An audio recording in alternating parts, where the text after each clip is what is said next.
Yeah, I feel like we are live.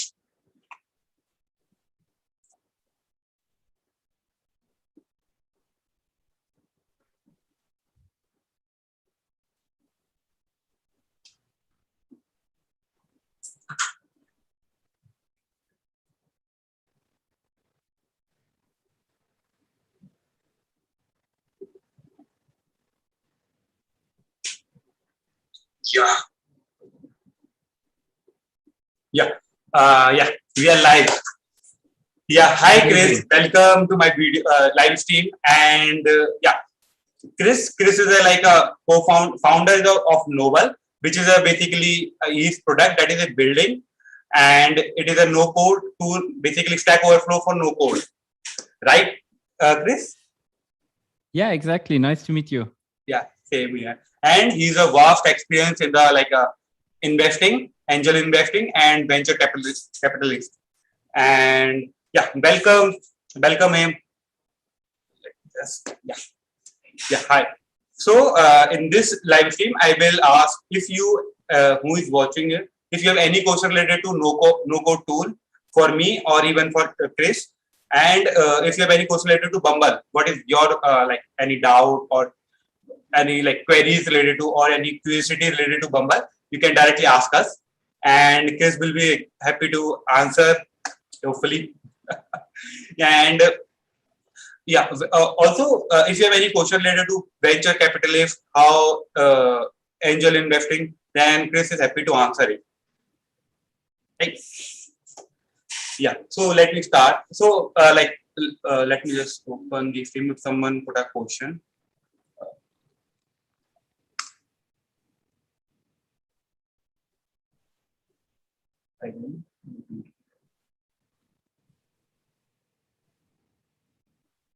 Yes. So basically, before so we will take question from the comment section if we get any, and I also already have like lot of question. A lot of people have asked on the forum, different forum related to Bumble. Basically, a new set of people are coming into I feel the tech industry.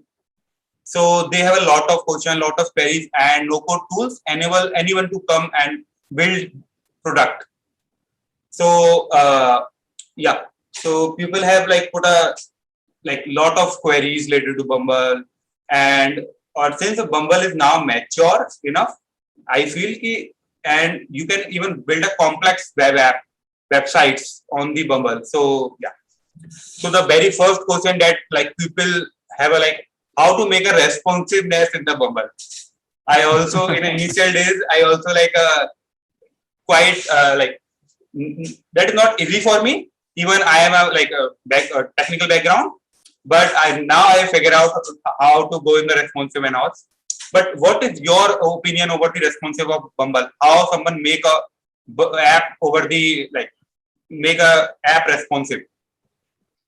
Yeah, it's a very good question. So the key point with Bubble is that the canvas is, and that's the beauty of it. It's a blank canvas. It's like you start from zero, and of course, because you have zero limitations and you can do whatever you want, the complexity of building a responsive application is pretty high.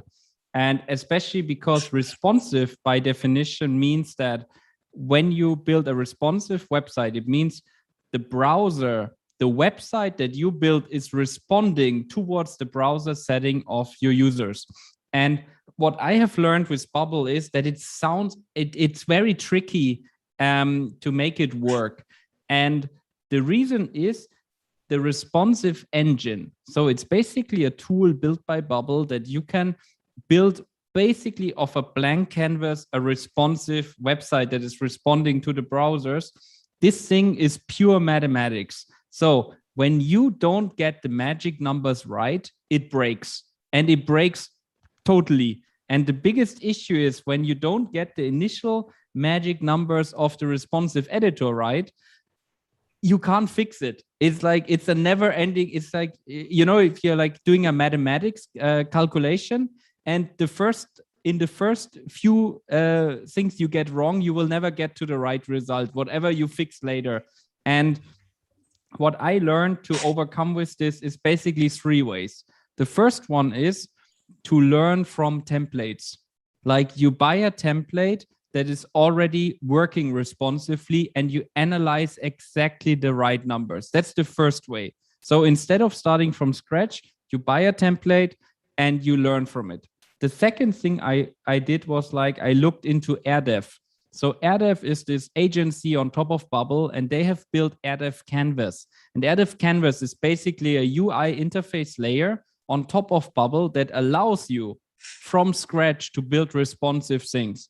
And learning AirDev Canvas and using it. That's the second one. And the third one is I really want to do a shout out to Greg and James from BuildCamp.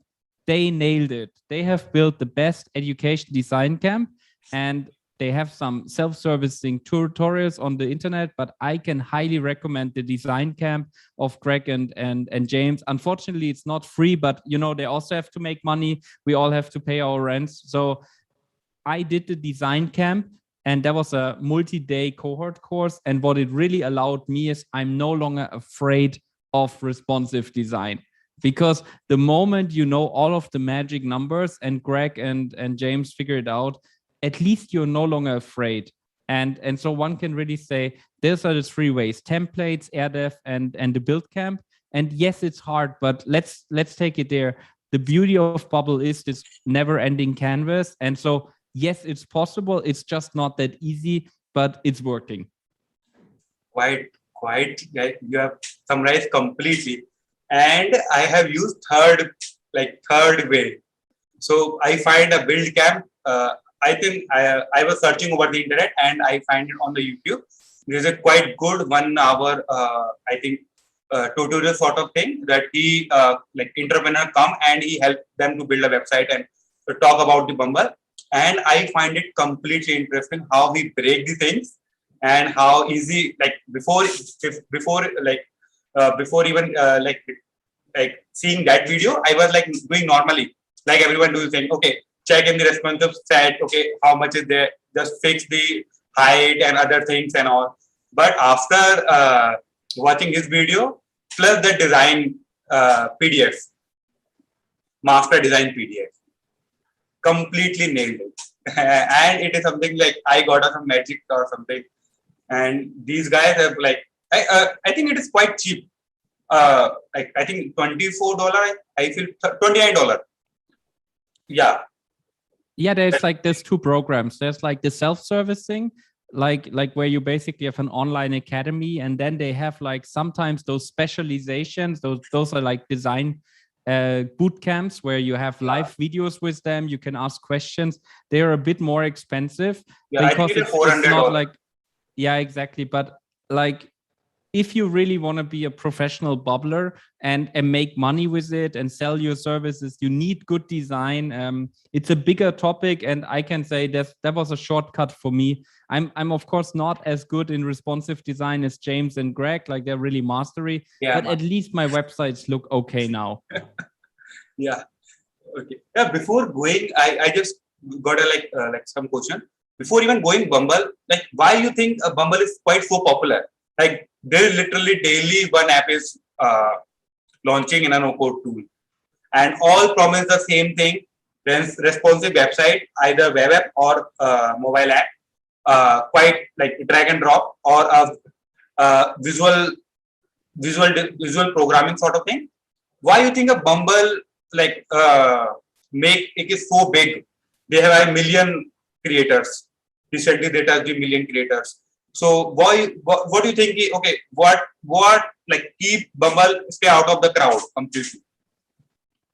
Yeah, like it's a very good question, and I must say, like I made a lot of money on the internet. Like in the last 10 years, my career was always taking a high risk and then high return. So like early on, I was like, hey, let's focus on Ethereum. There was like 500 coins in Bitcoin. I was like, in crypto, I was like, no, I think Ethereum is gonna be the winner. And then it was about the car industry. I was like, I think Tesla has the best product. And so I have kind of like at Hacker Bay, my previous startup, we were like Amazon Web Services in all the web software development, we only do Amazon Web Service. If you are our customer, you should use the cloud from Amazon. And everyone's like crazy, like, how can you say that? And we did it.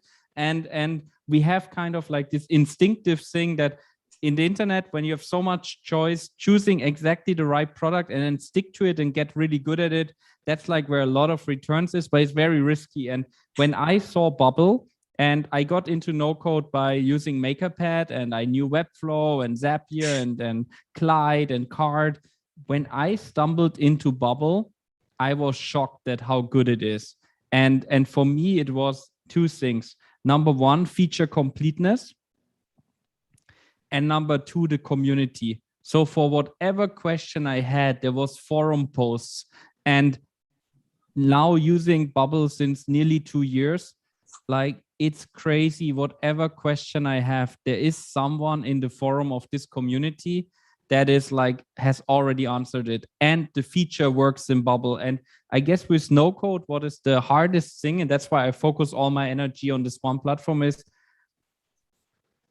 the more successful you get building your vision, the more ideas you have and features and the more customer requests. And so you need a platform that can really keep up with your feature requests and your things. And I want a platform where I can solve every problem, and not halfway through, the more successful I get, I notice, okay, I have to go back to code. And it feels like that Bubble is the one where you can be the longest on visual programming.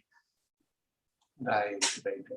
For me, it is something like I started using Bumble in the last November, December for my own product. Basically, I want to launch one product, and I figure out, okay, I don't want to go developer route because there's a lot of process. Even I am myself a developer. I know a lot of limitation and hiring person and all. But the thing that amazed me related to Bumble is, like, I can do anything. Like I got that sense. Okay, it is not something restricting. Okay, tomorrow if I build something and someone requested some feature, I can't build. There is a way around it. And since there is a community, I can ask for the help. That is, I find, and that is same with the any coding language. Also, I feel key. Whenever someone new programming language or any programming language that created hype or something, there is communities behind it. So this is something I like love related to Bumble. Yeah. So how you started in the Bumble? How I started, like how I found out about it, or what I did in the first months. How you find out and why you found out. My main question. Yeah, it's a very interesting story. Like, I'm a software developer myself, and I always thought that NoCode would not make any sense. And so I had this interesting conversation with like person who was on the internet back in '93, like 30 years ago on the internet, and he was like, look, the internet sucks. We only have like those 4 or 5 big platforms. Like, this is not how we imagine the internet. And I was like very arrogant. I was like, yes, of course, but you're crazy. Like, it's way too expensive to build all of this software. Like a developer is like $1,000 a day, and it takes 3 days for a feature. Like, how do you want to build every idea out there?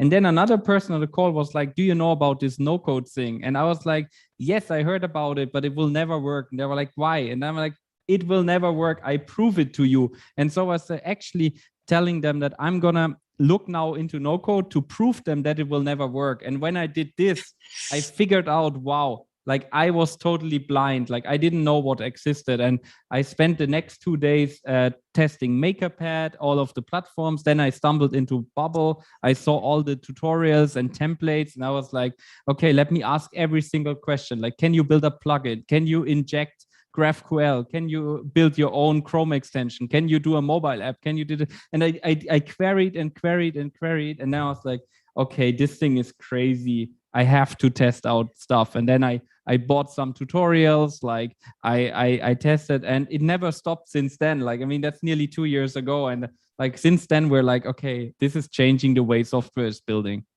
Right. The same path with me. I'm also my first introduction with the NoCode is a Wix. Some of my marketing friend and someone suggest, okay, why like even before even starting this like product line, I run an IT agency. So where we build websites, apps, and all from the last 2 years. So like some of like my friend asked me like, to build, I just code them and this. So they asking me like, why you charge so much? And there is a like a team is there. I have to get the team and platform is there and all. I have to make from the scratch or either use a template and all. So someone said, why I just create a website on the Wix and launch it. And I just said, okay, do it. If you are comfortable with that, do it. And I basically I have like a 1 hour long conversation with him just to push him to go for the code. And then after that night, and I think 2 days before after that, like okay, let's from a neutral point of view, not from the like a biased point of view, just explore the no-code industry. And then I jump on like lot of tools, Zapier and lot like there's a lot of tools is there. I just oh my god, wow, there is so much of tool there, and there's so much community is there, and all are like awesome. Plus, one more thing I just feel like okay, it enables all the marketer and designer to come into the industry, and I feel like they have a lot of good ideas they can make and build it. Yeah. Okay. One question that I like mostly got it. Okay, we build like a platform over the Bumble app, and now it is $29 per month. That's not an issue. But if my user base is increased to like 1 lakh users, 2 lakh users, 3 lakh users, how Bumble handle the scalability? Have you like built some application? What's your experience with the scalability with the Bumble? No, like here's the thing, like that's a totally valid question. Like I see it in multi dimensions, and the first one is, first of all, Bubble runs on Amazon Web Services, and Amazon Web Services and I have some experience with Amazon Web Services, especially working. Our entire business was running on AWS the last time, and so the cloud is the most powerful data centers in the world, and so Bubble doesn't need to handle servers. The second thing regarding Amazon Web Services is that the cloud is continuously getting more performant for the same price. And so the performance leads that you can actually be more inefficient in your programming because you don't feel it on the end users.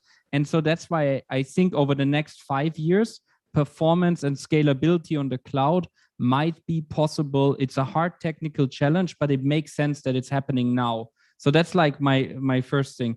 The second one is like, since it runs on Amazon's Web Services and Bubble's business model is to actually sell you hosting, they have a huge interest in that you stay on the platform the bigger you get. And so they spend right now 50% of all of the engineering talent on the scalers, on their biggest companies, on their biggest customers. 50% of all resources are spent only on this small fraction. So they have 1 million users, and let's say 100 users that are really big. 50% of all resources are spent there. And so there, of course, Bubble raising now a $100 million Series A. This trend is just like getting even bigger. So instead of being a bootstrap startup, let's say with 20 engineers, now they can have like 100 engineers just focusing on how do we optimize Bubble that it is performant on the Amazon Web Service ecosystem. So like from a technical perspective, I think it should make sense.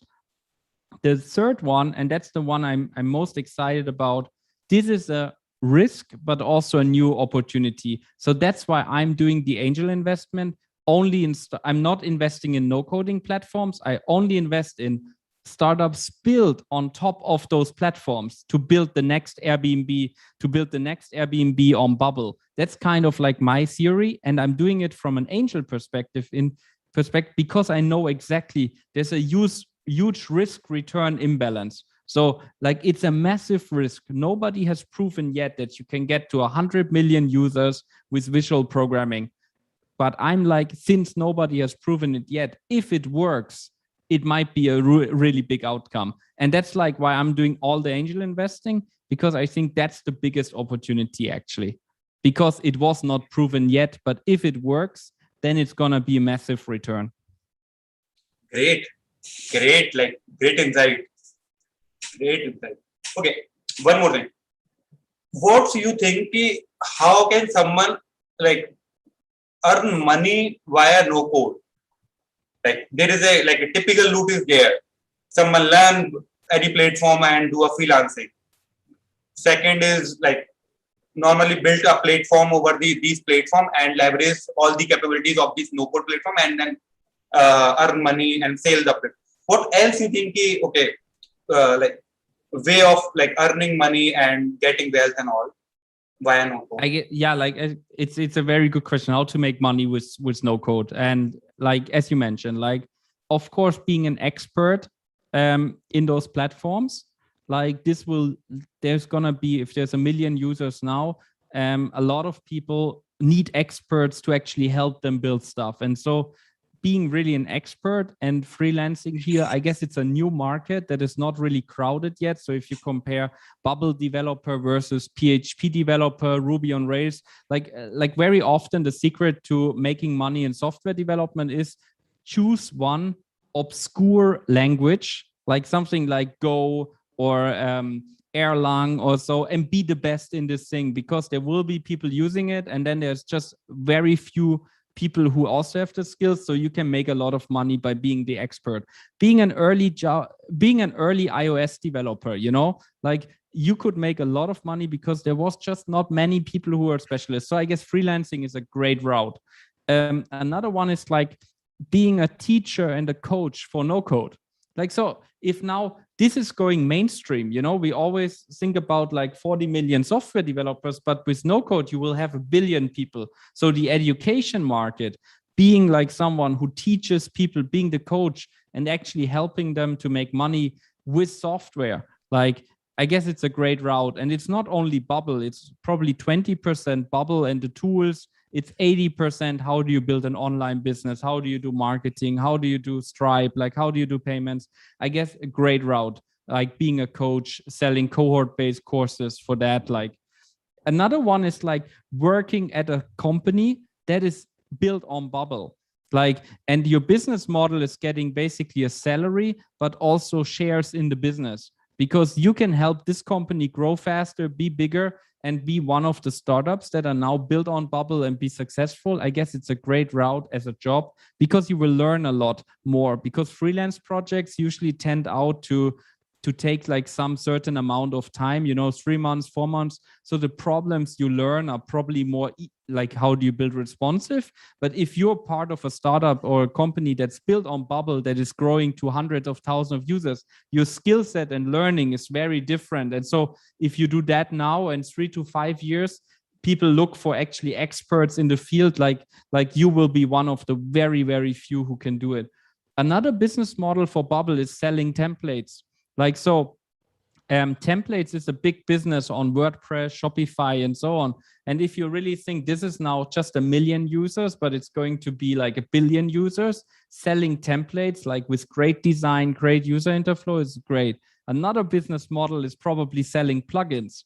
It's like, so if you're a software developer and you have the skills how to build complex functionality, like how do you build PDFs, how do you do expert in like payments, like how do you do contracts, like the plugin store is really big, and it's still not very crowded. Since this is a new platform, there's basically an app store on top where you can charge on a monthly basis or a one-off basis. Bubble takes 20%, you make 80%. I guess that's a great model. Another one I think is like building your own software as a service startup, but without any engineers. Like, you don't need to raise money. You just build it yourself. You get customers and you have kind of a small business on the internet where you sell to global audiences. Another one is probably, that's where I'm most excited about, is build a big billion-dollar company, raise venture capital on top of those no-code platforms. So if you're an expert in a field, whatever, supply chain or climate change or so, and you say, hey, I'm using no code to get faster to product market fit, to get faster finding a team because it's not so crowded like software, and I'm going to be really successful. I guess that's also a huge chance that you get faster to product market fit, and on the other hand, scale faster the moment because everyone is a programmer on your business. That's a great like these are like a 6 dimension like how you can like make out of bubble or any no code tools, I would say.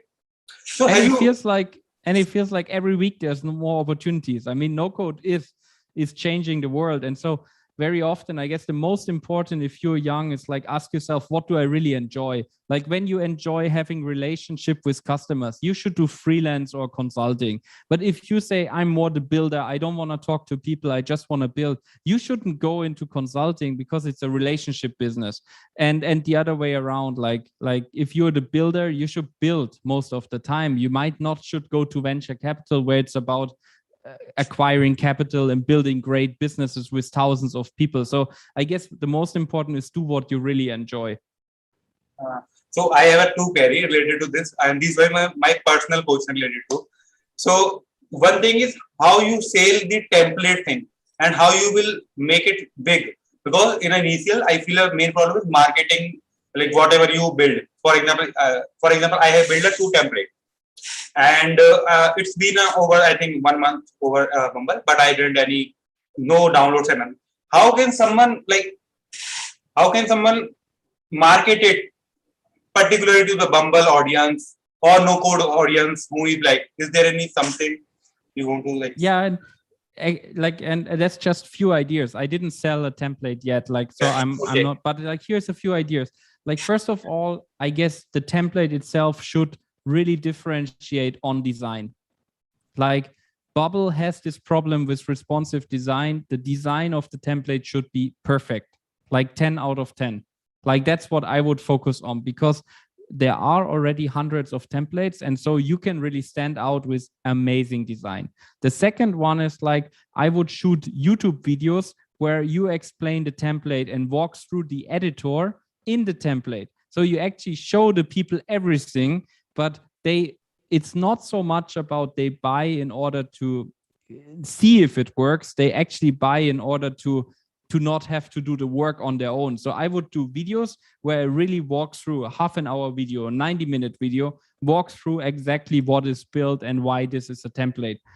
The third thing is I would give it out for free to some early adopters and influencers. So for example, like the people who run tutorial sites, the people who run stuff, the people who run similar products, like helping them, give it for free to them and ask their feedback and ask them if they can do a video or review or so about the template.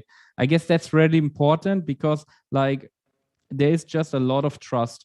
The last one for the templates, I think the key is really specialization. Like I'm right now seeing, okay, Zero Code has the biggest libraries of template, but their design is not that great. And then you have some people who really focus on some niche products where you actually say, wow, that's amazing, but the functionality is not that big, you know? And so like one of the best templates and plugins is this guy like who is doing the financial charts. So like it's called Timo. And I think he nailed really templates. So he takes a problem like financial charts for all crypto apps, for all trading apps, for everything, you need amazing financial charts. And so he focused 100% on this small niche. And so, of course, his market is very small, but he is the ultimate number one. And so I guess like in templates, that's one thing, like how do you really stand out in this marketplace? Oh, perfect. You summed up like completely. And the second query I have like, for example, I love building a product. I don't enjoy the consulting part and all. I don't like talk to client and all. But the main problem I feel with builder is you keep on creating in a hope. Okay, one day someone like big will look into you and then you either brought your work or they will offer you a job. But because in the creator economy, if you are not a good marketer or a good communicator, even if you are a good builder, you can't make a like good. I feel so. I don't know. Maybe I am wrong. No, But it's like it's very certain. Like, and I can tell you why. Like, here's the thing, and I'm super happy to be in Berlin because like Berlin is one of the center of the music industry, and it's funny when you look at the music industry, how it changed. And I have some friends who are DJs and music producers since 30 years. And they're like, I was like, what is happening to the software industry now that everyone can actually build software? And they were like, look, here's the thing. 30 years ago, you needed a studio and it costed $2 million to build a record that you then had a compact disc and you sold it in stores.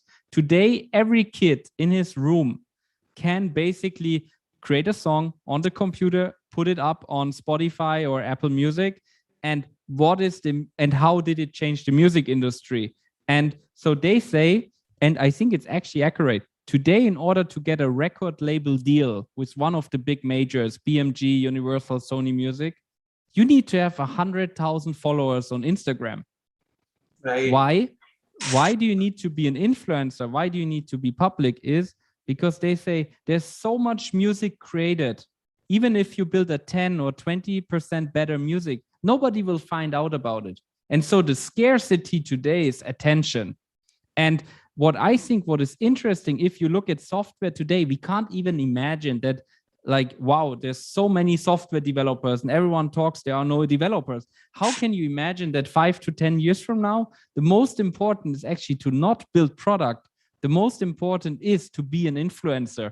And imagine now, like, you would need 100,000 followers on Twitter, LinkedIn, or whatever in order to sell software. Why? Because there's a million software products released every day. Just imagine Product Hunt being 50 times bigger, 100 times bigger. So who would stand out? And I guess, like, if you look at KP from OnDeck, he understood it with Build in Public. He's like, I'm putting myself out. I share my story. I put out all my secrets.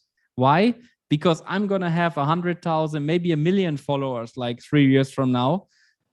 Then I can sell whatever to-do list, whatever stuff. And probably the best builders in the world come to me and ask, hey, can we collaborate? Just like when you look in the music industry, that Kanye West is doing like a collaboration and so on. And so you need to have the person on your disc label in order to actually get attention. I found when I'm talking to the DJs in Berlin, I'm like, wow, guys, like, I could never imagine. But they basically live in the future. They're 10 years in the future. And they're like, no, you should be an influencer. That's what you should be doing. And that's exactly the answer, I guess, towards marketing and other things.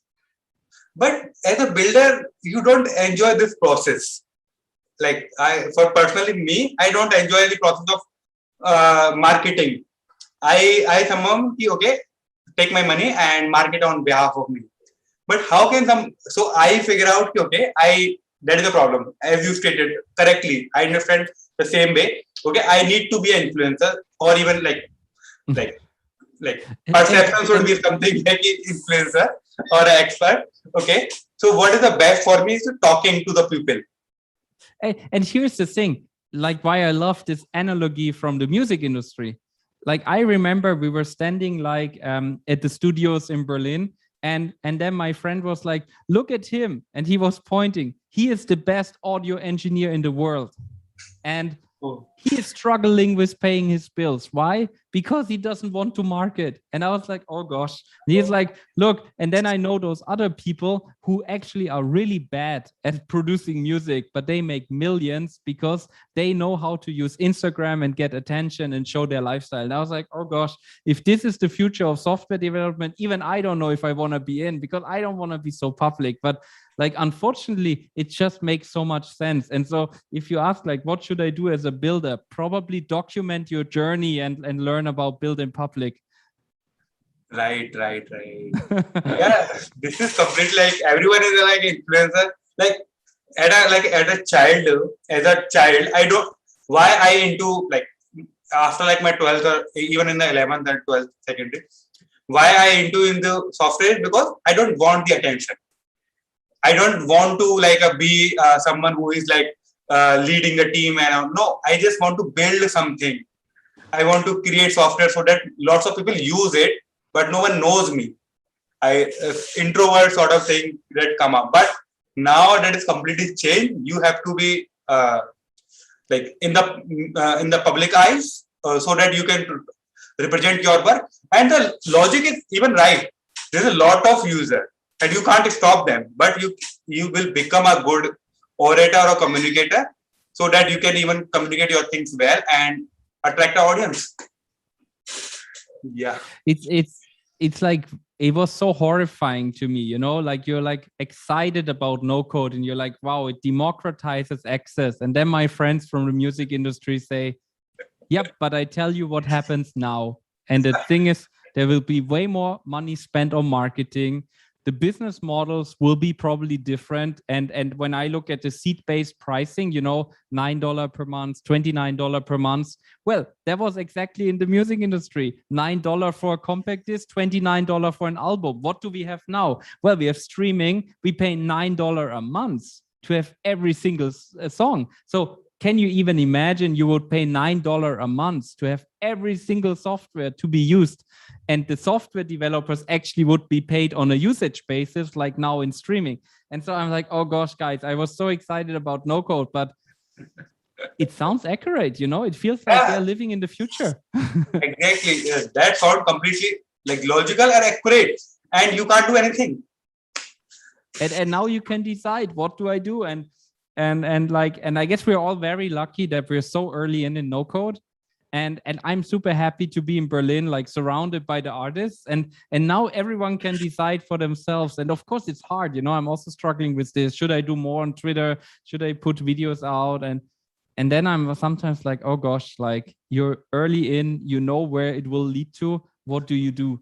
And like, how do you actually develop, and how do you transform yourself to be to make it happen in this new industry? It will change software totally.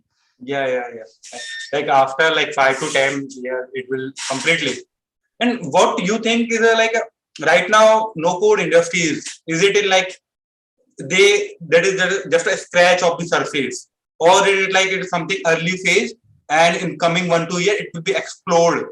What do you think about the complete no code industry? I'm actually super bullish. I think the window of opportunity to be early, I guess it's now. And I think it's gonna explode. It already explodes. Like I see it on my usage data on the YouTube. I see it on my data on the Twitter. I see it on Bubbles data. I think we're already now in the ultra growth phase. And I guess the next 6 to 12 months, they're gonna be like vertical growth. Like it's just gonna explode. And it is because there's such a huge arbitrage. Like markets explode the moment the economics are changing.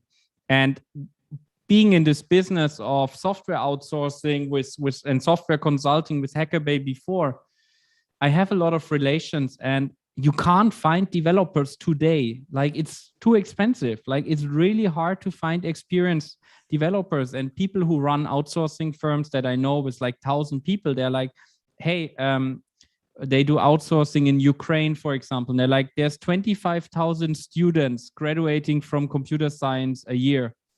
Our demand is 50,000 a year for the next 3 years. And so there's just this massive imbalance in software development between demand and supply. And even if you pay a lot of money, like really a lot, for an inexperienced engineer, you don't get them. And so what is happening is that the problem with economics, that no code is just so much cheaper, is allowing so many more people to come in. You will see this explosive 3-dimensional growth. Like very often in markets, you have linear growth. But when the economics change, it's really 3-dimensional explosive. And I have a very good feeling that in the next 6 months, 9 months, we will see it will continue to be explosive. And explosive really that you just like it will be it will be just so hard for people. I see it just on the venture side that the best entrepreneurs understand that, and they're like, hey, why should I hire now 5 software developers? It takes me 1 to 2 years. I don't even know if there's product market fit. Why should I take money from investors if I don't even know if it works?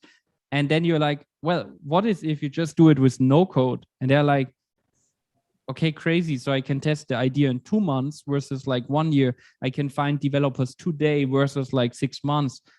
So I think it's gonna be explosive. Great. Okay, one more time. So like same as like hiring a developer for your software, and that is same hiring a no code developer for your, even like I got it, like in initial you can do it. You can learn like on a internet or even a purchase course and tutorial, learn yourself and put up like some good product for checking a problem, market fit and all. But at the end of you have to hire the people, even not 5, but you have to hire 1 or 2. But how you like same problem exists, like same problem that comes while hiring a developer equal to the same problem as hiring when you are hiring a no-code developer. You have a less talented people. You have a freelancer asking a lot of money above the market rates. How you tackle these problems? Like you got my question, or like I should reiterate? No, like I got the question. Like I think here's the thing. Of course, hiring good people is hard. Like, but with no code, it's at least a factor 50 easier. So why is that? Like, first of all, there's more people. Like, so the potential people who can be a good software developer, let's say, is 50 million people. We are right now at 40 million, let's say. So there are just not like a billion people who can be good software programmers, because it's a certain skill to sit for 8 hours a day in front of a black screen with like some language that nobody really understands. So visual programming by definition is just way easier. And that's why the talent pool is not 50 million. And we're probably, why do we not have more software developers with all the education, all the online learning? It's just very hard, and just a few group of people. It's not mainstream. It's like it's a scarce thing. Just like doctors, it's also scarce. There aren't many people who can see blood and help. Like, it's just scarce. But visual programming is like Photoshop. It's like design. It's like you know, like the talent pool is going at least like so much bigger. The second point is like the learning curve.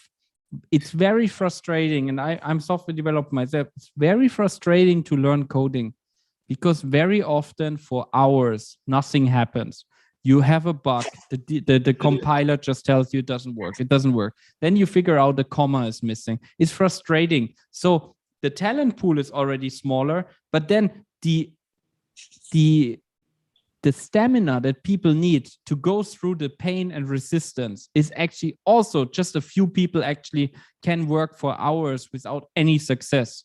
And so since no code and visual programming is also giving you way faster feedback loop of being successful, sometimes in minutes, sometimes in hours, you build an entire product with a tutorial. It's unseen in software. So the motivation increases, and those two together is already huge. And I guess then also as a company, you can now hire. It's still possible to hire with capital the best bubble developers in the world. Like, let's say 6 months from now, this talent pool is done. I think there's a great chance, and that was similar to online marketing back in 2000. There's a chance to take smart people and actually hire by intelligence and drive, and teach them no code in your company, and basically build internal training programs where you say, hey, look, you're 22, you just finished university, and you're like whatever, a teacher, or you're like a smart business marketing guy. What is if you would be the marketing guy who knows how to program?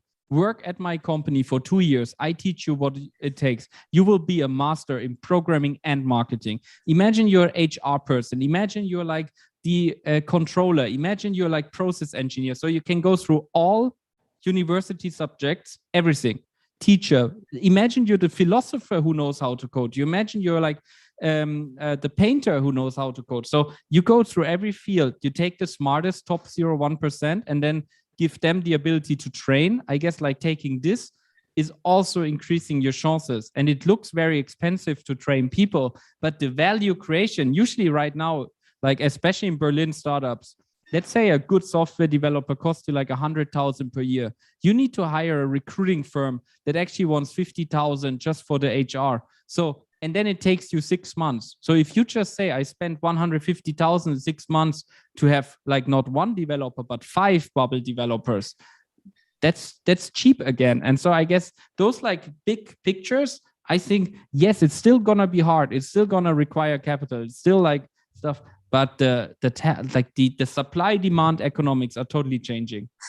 And then maybe the last one is, since no code is so much faster, before that, if you built a big company, you needed like 200 software developers. Now you need 20. So actually the benefit is still you have this 200 people team, but you only need 20. So why would you not invest more time in getting to those 20? Exactly.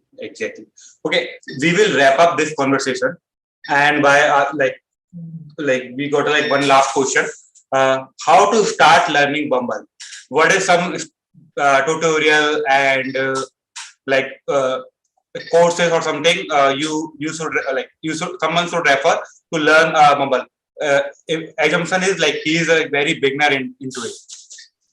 Yeah, I think like the best one is, I'm like so very certain that with the new funding, Bubble will solve this problem and build their own Bubble University, just like Webflow did. I'm very certain that 6 months from now, my answer is outdated. My answer 6 months from now will be go on bubble.com. They should have the best tutorials. In the meantime, like I think BuildCamp is doing a great job. Gabby Roman with Coaching No Code Apps is doing a great job. On Udemy, there are some Bubble tutorials. And then I personally learned with Zero Code Labs. Like that was like crazy. There's Zero Code, the templating platform. They had like a courses platform, and I learned and took all the courses there. Unfortunately, the content is 3 to 4 years old. It's one from 2016. But what was crazy for me, I could do every single feature that's possible, like review system and so on, in less than 2 weeks. But I think today the number one is BuildCamp. Great. Like I'm just plugging my YouTube channel also. If you are like have a particular problem, go check it out. There are a lot of videos on the channel, and also check out Chris' YouTube channel. I will mention the link in the description and also the comment section. You should check it out. He has put a lot of content related to Bumble and in general no code tools. Yeah, that's it, Chris. Thank you for your time and thank you for like coming. And it's just it's a completely the one thing I just want to address it here. It is very easy to communicate with the people.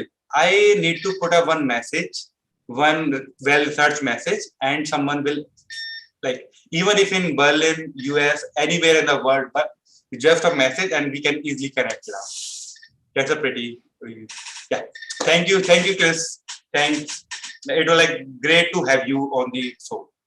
Yeah, thanks so much for doing that. I mean, it's great that you put yourself out and help people discover no code, and I'm always happy to help in the future. Like, thanks a lot for doing that.